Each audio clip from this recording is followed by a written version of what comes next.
What's up, everybody? Happy Sunday. Just had the daylight savings time, so lost an hour's sleep, but kind of got up early, so I figured, keep it different. We'll do another breakfast item. So today I'm going to do a baked oatmeal. So got my nice Sunday mug from Sun Studios in Memphis, and we're ready to rock. So for me, thankfully, this is a lot easier than the scones I did a couple weeks ago. So pretty much you do your wet and your dry, mix it all together and put it in the oven. So you get your oven at 350 and you get a greased baking pan. So this one's 9 by 9. You could use like a longer, more shallow one, maybe like an 11 by 7. So I'll tell you now, when it's all done, we're going to bake it somewhere between 35 and 45 minutes. If you've got the deeper pan like I do, go closer to the 45. If you got the more shallow pan, go closer to the 35. So, you need, this one, by the way, is blueberry and lemon, but you could do any kind of fruit with this one. There's some room for improv in this one, but the main thing is the rolled oats. I got 2 cups of those. This is the dry portion, by the way. The dry portion is 2 cups of rolled oats, 1 teaspoon of baking powder, and just like a dash of salt, maybe a quarter teaspoon. So next I'm going to do the wet ingredients. So we're going to start with that. So we're going to start with 1.5 cups of milk. And then you could do either honey as a sweetener to kind of get that breakfast feel. I'm going to use maple syrup. So it's like 1/3 of a cup of that. So gonna get that going. There we go. Put that in there. Next we got the zest of, just about the whole zest of 1 lemon. And I'm going to save a little bit because just like we did with the scones, when we're done baking the oatmeal, we got to let it rest for about 10 minutes before you cut it. And in that time, we're going to do a nice glaze. So we need a little bit of vanilla extract, 1 teaspoon of that, and maybe like a dash of the almond extract. Again, maybe like a quarter teaspoon. So this one's another one where it's pretty much the prep work, and then you kind of just throw it in the oven and forget about it, which is nice. There's the little dash of almonds. Give me a second. What am I missing?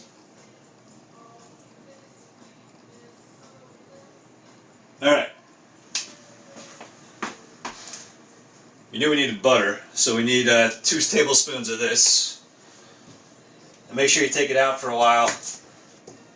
Let it get soft so it's pliable, so it's easy to whisk. So we got that. Got 2 eggs. And we're also going to put the juice from the lemon that we zested in here too. So I got that right here. The trick I learned from Rachel Ray: if you don't have a real squeezer, hold the lemon right side up so none of the seeds get in there. That's my trick. So we're really just going to whisk this all together and then start adding the wet ingredients and the fruit. That's about it. So the fruit, somewhere around a cup, maybe a little bit more of the berries. Just make sure that they're rinsed, drained. You get all the stems out if there's any. So this one's not too bad. So give me a second to clean up a bit, get some more counter space. We'll be back. All right, we're back. We got some more counter space, so got the wet ingredients, and we're just gonna mix it up with the dry. 2 cups oats, 1 teaspoon baking powder, and a dash of salt. So as I start doing more baking items, I've been told I need a bigger mixing bowl because we're going to be flirting with the top of this thing. So probably go next size up in the near future. So in any event, this one's not too bad. You just kind of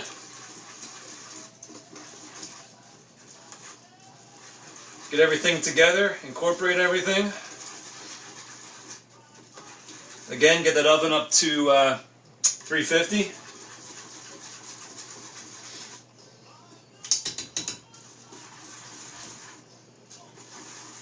And then as you're mixing the wet and the dry, just incorporate the blueberries.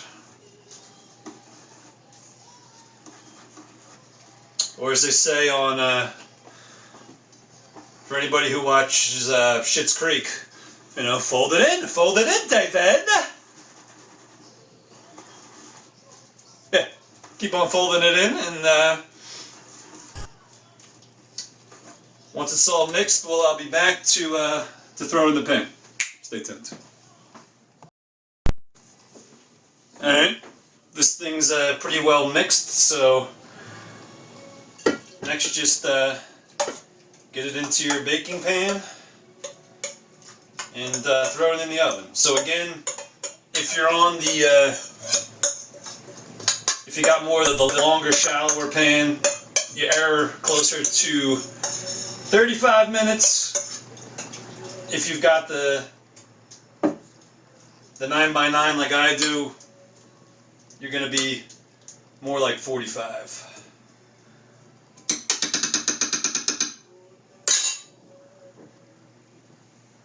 Here we go. So it's optional, but if you'd like, once this is done baking, you want to let it rest for about 10 minutes before you slice it. So in that interim, we're going to do a little glaze. So if you want to do that, stay tuned. Alright, we're back. So we're going to let this rest for about 10 minutes. And in the meantime, we're going to make this glaze. So for this, you need some whole milk, plain Greek yogurt, some more lemon zest and lemon juice, and some powdered sugar. So this one, we're going to do like a teaspoon of powdered sugar and about 2 tablespoons of the yogurt, and then the lemon zest and the juice, just to get the right consistency. So this one's a little more inexact, and just kind of until you get a good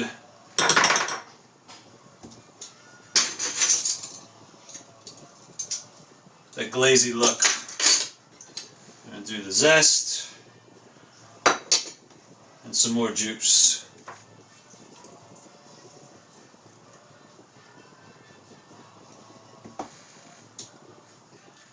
There you go. See how these seeds came up? That's why you do it upside down. So, we're going to mix this up, and we'll be back to cut and to drizzle in a minute. Stay tuned. Alright, we're back, so we're ready to slice and serve. So, just work the glaze a little bit more. That'll be good. So, not for nothing, I got both the square pan and the longer, shallower one. If I were to do this again, I'd probably use the other pan just because this gets higher. It just takes a little bit longer to cook. So, and I think the shallower pan would help if you have a lot of people you're serving it to. So, live and learn. Anyway, just gonna get just a nice quadrant of this, and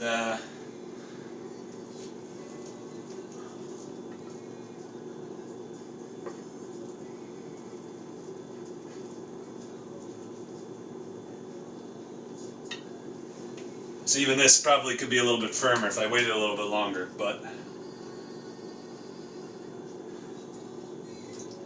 what can you do? It's still gonna taste good. Little oatmeal bake. I'd let this firm up probably if I could do it again, but I got things to do, people to see. Stay tuned, we'll be back soon. Peace.